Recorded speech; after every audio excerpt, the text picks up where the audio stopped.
Hello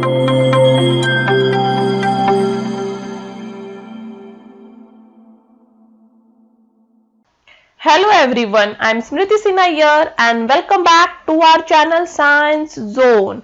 Today you follow, tomorrow we lead. And if you are new to this channel, please hit the subscribe button given below. And if you have missed our previous videos, you can click on the I button given above.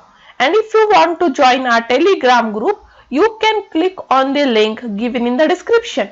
And the topic that we are going to study today is nuclear chemistry and radioactivity. This is topic number 13 from Maharashtra State Board Syllabus Standard 11th. तो चलिए इस topic के introduction से शुरू करते हैं। तो nuclear reaction मतलब क्या या न्यूक्लियर केमिस्ट्री मतलब क्या, ठीक है, क्योंकि न्यूक्लियर केमिस्ट्री ये वर्ड तो हमने सुना है। तो ये न्यूक्लियर केमिस्ट्री होता क्या है? एक्चुअली न्यूक्लियर केमिस्ट्री जो है वो ब्रांच ऑफ फिजिकल केमिस्ट्री है। न्यूक्लियर केमिस्ट्री किसका ब्रांच है? फिजिकल केमिस्ट्री का। तो केमिस्ट्री बहुत सारे ब्रांचेस में डिवाइडेड है। Physical chemistry, organic, inorganic, analytical, medicinal, drug, बहुत है। तो उसमें से फिजिकल केमिस्ट्री का पार्ट है न्यूक्लियर केमिस्ट्री, और वो स्टडी करता है ऐसे रिएक्शंस जो इन्वॉल्व करते हैं चेंज इन एटॉमिक न्यूक्लियाई। तो एटम्स का जो न्यूक्लियस होता है उसके चेंज को जो स्टडी करने वाले रिएक्शंस है, मतलब कुछ रिएक्शंस ऐसे होते हैं कि एटम्स के न्यूक्लियस में चेंजेस आने लगता है, और इस न्यूक्लियस में जो चेंजेस आता है उसे स्टडी करने वाला ब्रांच हुआ न्यूक्लियर केमिस्ट्री। ये ब्रांच जो है वो डिस्कवर किया था by Antoine Becquerel in 1852 to 1908। तो ये साइंटिस्ट एंटोनी बैकरेल ने ये जो है न्यूक्लियर केमिस्ट्री ये फाइंड आउट किया था with the help of natural radio activity. उन्होंने कुछ सब्सटेंस में रेडियो एक्टिविटी देखे थे, और उस रेडियो एक्टिविटी को स्टडी करते करते उन्होंने ये ब्रांच का जो है डिस्कवरी किया था। अब एस्ट्रोनॉमर्स जो हैं वो न्यूक्लियर केमिस्ट्री को, ये न्यूक्लियर रिएक्शन को स्टडी कर रहे हैं जहां वो स्टार्स में हो रहे हैं। तो न्यूक्लियर रिएक्शंस या रेडियो एक्टिविटी जो स्टार्स में होते हैं उन्हें एस्ट्रोनॉमर्स स्टडी करते हैं। बायोलॉजी में, मेडिसिन में भी ये न्यूक्लियर केमिस्ट्री का बहुत इंपॉर्टेंट रोल है, क्योंकि बहुत जगह जो ये रेडिएशंस है वो हमें बहुत सारे डिजीजेस क्योर करने के लिए हेल्प करते हैं। यदि न्यूक्लियर रिएक्शंस का एग्जांपल लेना है तो रेडियो एक्टिव डीके, तो कोई सब्सटेंस होता है जो रेडियो एक्टिव है सपोज, तो ये सब्सटेंस इतना है, वो रेडिएशंस इमिट करता रहेगा। इमिट करते करते उसका अमाउंट कम हो जाएगा, क्योंकि वो अपना एनर्जी इमिट करने में लगा रहा है, तो अब उसका अमाउंट कम हो गया। तो इस प्रोसेस को क्या कहेंगे? डीके, मतलब एक लार्ज अमाउंट हो गया स्मॉल, तो ये हो गया रेडियो एक्टिव डीके। नेक्स्ट है आर्टिफिशियल ट्रांसम्यूटेशन, ठीक है, nuclear fusion and nuclear fusion. तो ये सब वर्ड्स हम आने वाले वीडियोस में देखेंगे। अब हम समझेंगे similarity between solar system and structure of atom. हमारे सोलर सिस्टम और हमारे स्ट्रक्चर ऑफ एटम में क्या सिमिलरिटीज है? तो ये है हमारा सोलर सिस्टम, जहां सन सेंटर में है और बाकी प्लैनेट्स उसके अराउंड घूम रहे हैं, ठीक है। और ये है हमारा एटम।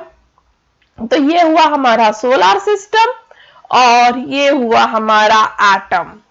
तो एटम में भी सिमिलर एज सोलर सिस्टम, हमारा जो न्यूक्लियस है वो हमारा सन है, और हमारे इलेक्ट्रॉन्स जो हैं वो हमारे प्लैनेट्स हैं। ये जो सोलर सिस्टम में जैसे ये सन और जो प्लैनेट्स के बीच में एक फोर्स होता है, करेक्ट, उसकी वजह से ये अपने ऑर्बिट में इंटैक्ट रहते हैं और रिवॉल्व होते रहते हैं। वैसे ही एटम्स में भी न्यूक्लियस और इलेक्ट्रॉन के बीच में भी इलेक्ट्रोस्टैटिक फोर्स ऑफ अट्रैक्शन होता है, जिसकी वजह से ये इलेक्ट्रॉन्स अपने ऑर्बिट में बने रहते हैं और रिवॉल्व होते रहते हैं। अब जो न्यूक्लियस है वो सेंट्रली प्लेस्ड होता है और वो बना होता है प्रोटॉन्स एंड न्यूट्रॉन से, और जो इलेक्ट्रॉन्स है वो आउटर ऑर्बिट्स में रिवॉल्व होते रहते हैं अराउंड द न्यूक्लियस। तो ये सिमिलरिटी है अपने सोलर सिस्टम और एटम में। अब रेडियस ऑफ न्यूक्लियस की बात करें तो न्यूक्लियस का जो रेडियस है वो है 10⁻⁻15 मीटर। ठीक है, तो न्यूक्लियस जो है हमारा, इसका रेडियस कितना है 10⁻⁻15 मीटर। बट जो एटम का रेडियस होता है, मतलब सेंटर से लेके आउटर ऑर्बिट तक, वह है 10⁻10 मीटर। ठीक है, न्यूक्लियस का कितना है 10⁻15 मीटर और एटम का है रेडियस 10⁻10 मीटर, मतलब 10⁵ मीटर का डिफरेंट है। मतलब आउटर जो स्फीयर है वो 10⁵ टाइम्स लार्जर है न्यूक्लियस से। बट आउटर स्फीयर में ज्यादातर वैकेंट स्पेस होता है, तो आप देख सकते हो यहाँ पे ये स्ट्रक्चर में ये एम्प्टी स्पेसेस है, जिससे मैं ऐसे रेड कलर से ऐसे ये कर रही हूँ, वो एम्प्टी स्पेसेस है। तो आउटर स्फीयर में ज्यादातर एम्प्टी स्पेस है, दैट इज वैकेंट स्पेस होता है। अब एलिमेंट को डिनोट कैसे करते हैं? एलिमेंट को ऐसे डिनोट करते हैं, that is x A Z. तो ए होता है सुपरस्क्रिप्ट, जेड होता है सबस्क्रिप्ट। ठीक है, एक्स मतलब जो एलिमेंट के बारे में हम बात कर रहे हैं उसका सिंबल, जेड मतलब नंबर ऑफ प्रोटॉन्स जिसे हम एटॉमिक नंबर कहते हैं, ए मतलब मास नंबर मतलब सम ऑफ प्रोटॉन एंड न्यूट्रॉन। ठीक है, और देखो तो अब ये एक्स क्या हुआ, सिंबल ऑफ एलिमेंट, जेड क्या हुआ, एटॉमिक नंबर, जेड क्या है एटॉमिक नंबर मतलब नंबर ऑफ प्रोटॉन्स। ठीक है, ए क्या है, ए है मास नंबर। ओके, मतलब Z प्लस N मतलब प्रोटॉन प्लस न्यूट्रॉन का नंबर हुआ है A।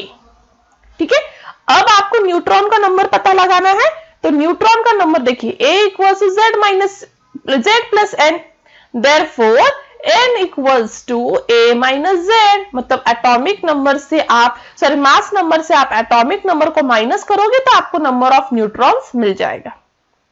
ठीक है, तो आपको ये फॉर्मूला याद रखना होगा, that is mass number is equal to proton number plus neutron number, therefore neutron number equals to mass number minus proton number. अब कोई एलिमेंट के लिए इसको डिनोट करना है, तो यहाँ पे हमने एग्जांपल लिया है कार्बन का, जहां 12 उसका मास नंबर है, 6 उसका एटॉमिक नंबर है। ठीक है, अब आपको नंबर ऑफ न्यूट्रॉन्स पता लगाना है, तो 12 माइनस 6 मतलब उसमें नंबर ऑफ न्यूट्रॉन्स कितने हैं 6, मतलब 6 protons plus 6 neutrons makes 12 nucleons. तो न्यूक्लियॉन्स मतलब होता है न्यूक्लियस का मटेरियल जो न्यूट्रॉन और प्रोटॉन से बना है, और ये पूरे मटेरियल को कहते हैं न्यूक्लियॉन्स। अब जो atoms with identical atomic number but different mass number, ठीक है, जिनके एटॉमिक नंबर, दो ऐसे एटम्स ए और बी जिनके एटॉमिक नंबर सेम है बट मास नंबर डिफरेंट है, उन्हें हम आइसोटोप्स कहते हैं। न्यूक्लियस कोई भी स्पेसिफिक आइसोटोप का कहलाता है न्यूक्लियाइड। तो दो आइसोटोप के जो न्यूक्लियस है उन्हें क्या कहेंगे हम, न्यूक्लियाइड। ठीक है, जो चार्ज होता है न्यूक्लियस पे वो होता है पॉजिटिव चार्ज, क्योंकि न्यूक्लियस में क्या प्रेजेंट होता है प्रोटॉन, और प्रोटॉन क्या होता है पॉजिटिवली चार्ज, करेक्ट। और न्यूक्लियस में क्या प्रेजेंट होता है न्यूट्रॉन, बट न्यूट्रॉन का कोई भी न्यूट्रल चार्ज है, उसको कोई चार्ज ही नहीं होता, इसलिए न्यूक्लियस ओवरऑल कौन से चार्ज पे होता है +Z, और वही उतना ही अपोजिट चार्ज बाहर इलेक्ट्रॉन्स में होता है, दैट इज -Z। ठीक है, तो आपको याद रखना होगा ओवरऑल जो है वो एटम्स क्या होते हैं इलेक्ट्रिकली न्यूट्रल। क्यों एटम्स इलेक्ट्रिकली न्यूट्रल होते हैं, क्योंकि उनके न्यूक्लियस में +Z चार्ज है और उतना ही माइनस चार्ज उसके आउटर स्फीयर में है जो एक दूसरे को कैंसिल कर रहे हैं, और इसलिए एटम इलेक्ट्रिकली न्यूट्रल है। अब जो मास ऑफ इलेक्ट्रॉन है, इलेक्ट्रॉन का मास निग्लिजिबल होता है, इसलिए जो भी मास होता है एटम का वो मास एक्चुअली उसके प्रोटॉन या न्यूट्रॉन का मास होता है, ना कि इलेक्ट्रॉन का। तो जो भी इंटायर मास होता है एटम का जो भी पूरा मास है, जितना भी मास है, वो एक्चुअली उसके न्यूक्लियस में कॉन्सेंट्रेटेड रहता है। तो एटम का जितना भी मास है वो कहां कॉन्सेंट्रेटेड है, कहां प्रेजेंट है, न्यूक्लियस में, क्योंकि इलेक्ट्रॉन का मास तो निग्लिजिबल है। डेंसिटी ऑफ न्यूक्लियस जो है वो बहुत हायर है, that is 10⁵ times higher and denser than ordinary matter. अब क्लासिफिकेशन ऑफ न्यूक्लियाइड्स देखते हैं। पहला है आइसोटोप्स। जैसे मैंने आपको बताया, आइसोटोप्स मतलब having same atomic number, okay, but different mass number, तो ये हुआ आइसोटोप। सेम एटॉमिक नंबर मतलब same number of protons, different mass number मतलब डिफरेंट नंबर्स ऑफ न्यूट्रॉन्स। ठीक है, तो आप दोनों में से कोई भी डेफिनेशन याद रख सकते हो। आइसोटोप्स मतलब वो दो एलिमेंट्स जिनके एटॉमिक नंबर सेम है बट मास नंबर डिफरेंट है, या फिर वो दो एटम जिनके प्रोटॉन के नंबर सेम है बट न्यूट्रॉन्स के नंबर डिफरेंट है। दोनों एक ही चीज है, क्योंकि मास नंबर बना होता है किससे? Z प्लस N से।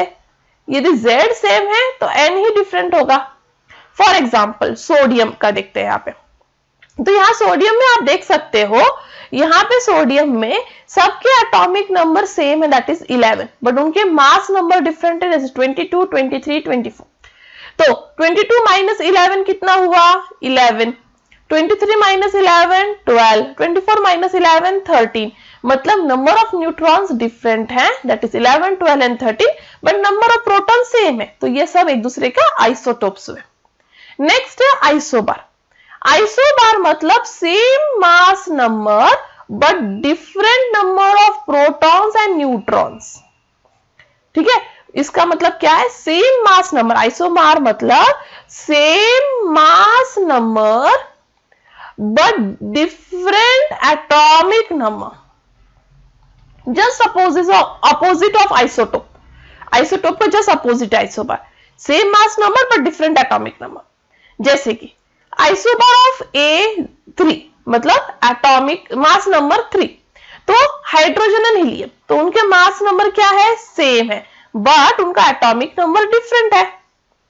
करेक्ट।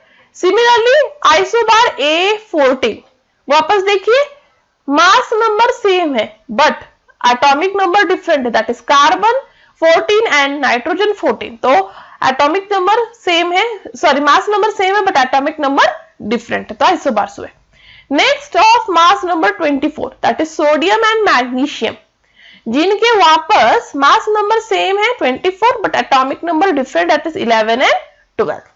तो ये हुए आइसोटोप्स एंड आइसोबार्स। नेक्स्ट है मिरर न्यूक्लियाई।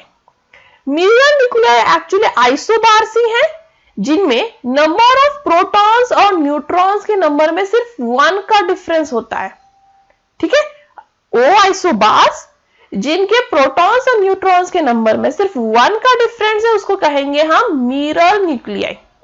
जैसे हाइड्रोजन और हीलियम, अभी अभी हमने देखा, ये आइसोबार्स है क्योंकि इनके मास नंबर सेम है बट एटॉमिक नंबर डिफरेंट है, बट एटॉमिक नंबर में सिर्फ 1 का डिफरेंस है, और इसलिए मैं इसे कहूंगी मिरर न्यूक्लियाई।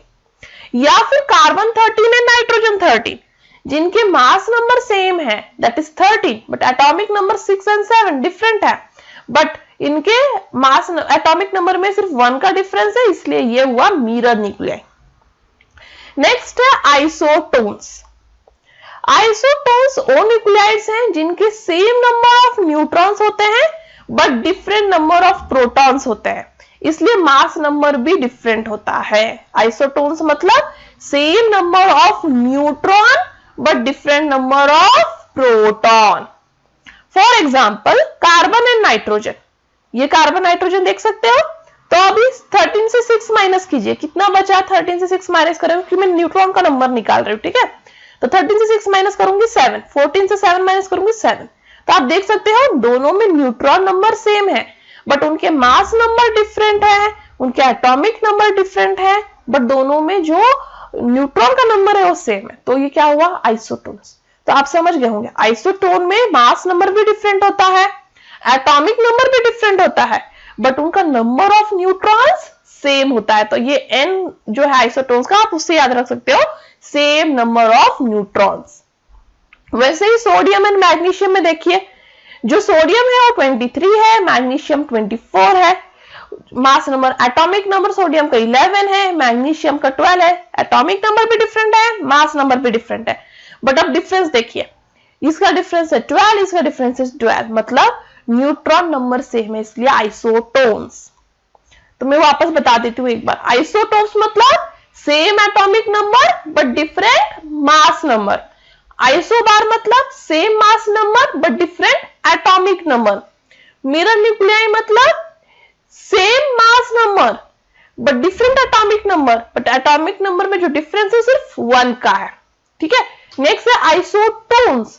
आइसोटोन्स मतलब एटॉमिक नंबर भी डिफरेंट, मास नंबर भी different, but number of neutrons same. Next है न्यूक्लियर आइसोमर्स। तो कुछ न्यूक्लियाइड्स या न्यूक्लियस ऐसे होते हैं जिनमें सेम नंबर ऑफ प्रोटॉन्स और न्यूट्रॉन्स होता है। ओके, उनका सेम मास नंबर होता है बट उनके एनर्जी स्टेट्स डिफरेंट होते हैं और उन्हें न्यूक्लियर आइसोमर्स कहते हैं। न्यूक्लियर आइसोमर्स मतलब एटॉमिक नंबर सेम है, सॉरी मास नंबर सेम है, number of proton and neutron same है, बट उनके डिफरेंस कहां है? स्टेट ऑफ एनर्जी में। जैसे कोबाल्ट 60m एंड कोबाल्ट 60। तो आप देख सकते हो दोनों 60-60 है, दोनों का मास नंबर 60 है, बट एक जो है वो हायर एनर्जी का है और एक है लोअर एनर्जी का। तो जो हायर एनर्जी का है उसे हम कहते हैं मेटास्टेबल स्टेट और इसलिए हम उसको m से डिनोट करते हैं। तो दो आइसोमर जिसमें मास नंबर सेम है, ठीक है, number of proton neutron same है, तो ये न्यूक्लियर आइसोमर हुआ, बट एक हायर एनर्जी का है तो उसे कहेंगे metastable, that is 60m cobalt. Next है classification on basis of nuclear stability. तो न्यूक्लियर स्टेबिलिटी पे हम न्यूक्लियस को कैसे क्लासिफाई कर सकते हैं? पहला है स्टेबल न्यूक्लियाइड्स, दूसरा है अनस्टेबल और radio active nuclides. Stable nuclides मतलब उनमें जो नंबर ऑफ प्रोटॉन्स या नंबर ऑफ इलेक्ट्रॉन्स जो होते हैं या लोकेशन ऑफ न्यूक्लियाई होता है वो सब चेंज हो सकता है आउटर स्फीयर से, बट प्रोटॉन्स और न्यूट्रॉन्स का नंबर कभी चेंज नहीं होता। स्टेबल न्यूक्लियस मतलब एक न्यूक्लियस जिसमें प्रोटॉन और न्यूट्रॉन का नंबर कभी चेंज नहीं होगा। ठीक है, न्यूक्लियस का पोजीशन चेंज हो सकता है, इलेक्ट्रॉन का पोजीशन चेंज हो सकता है, but number of proton and neutron कभी चेंज नहीं होगा, उसे हम कहेंगे स्टेबल न्यूक्लियस। अनस्टेबल न्यूक्लियस मतलब वो न्यूक्लियस जिसमें हमेशा प्रोटॉन और न्यूट्रॉन के नंबर में चेंजेस आ रहे हैं। ठीक है, स्पॉन्टेनियस चेंज आ रहा है, न्यू न्यूक्लियाइड बन रहा है, प्रोटॉन और न्यूट्रॉन के नंबर में चेंज आएगा तो क्या होगा? एक नया न्यूक्लियस बनेगा जिसमें दूसरे प्रोटॉन नंबर होंगे और दूसरे न्यूट्रॉन नंबर होगा। तो हो गया अनस्टेबल न्यूक्लियस जिसमें हमेशा चेंजेस आ रहा है, न्यू न्यूक्लियाइड्स बन रहा है, और स्टेबल में कोई चेंज नहीं आ रहा। And that's all for today, thank you. If you have any doubt, any comment, any suggestion, you are free to do that on askyourdoubt04@gmail.com. If you like my video, give me a thumbs up.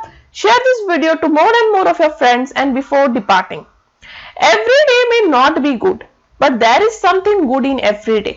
And that's all for today. Thank you. Stay tuned.